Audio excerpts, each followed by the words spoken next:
welcome to Carp Academy. We're here in Miles. We're talking about spooling line, different ways that you spool line, Miles. We're going to let you take over, show us how you'd spool a reel. Yeah. You know, I mean, there's obviously textbook ways of doing it, but every angler, I think, does it in a different way. I know I do it in a different way to you, so it'd be interesting for the viewers to see how you do it. Yeah.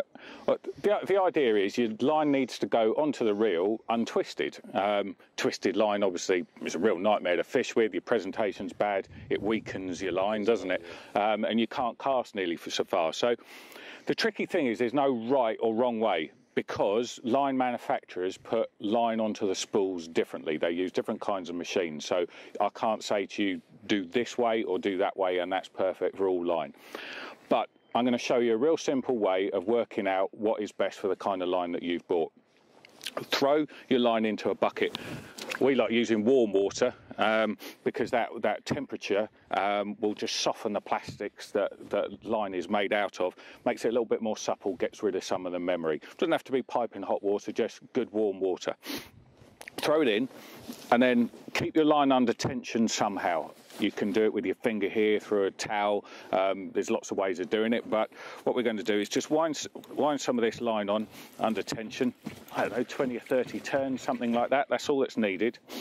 Then take a hold of the line, pinching that there, and then take hold of it maybe 18 inches up and draw your fingers together. And you can see that line is not twisted. That's just forming a nice little loop there.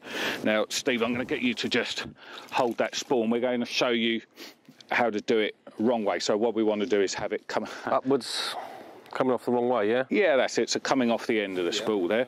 So if I wind this on, now, coming off that way, so that's the opposite way to how we just did it. You can see, if I pull my hands together, you can see how that line's twisted up there. You can see all those twists through there. All right, so you can see if the line's coming off the end of the spool for this particular kind of line, then it twists it. If we turn it that way round, so that the spool's rotating, it's not twisting it, and it's that simple. However you do it, whether you got it between your knees, you get your friend to do it. Steve does it through the yellow pages, which all sounds a bit kinky to me, but that's how he likes to do it. However you do it, keep some good tension on the line. When it's on your reel, you shouldn't be able to move it about. If with your finger, with a bit of pressure, if your line's all moving around, then that's on there too loose. It needs to be on there good and tight.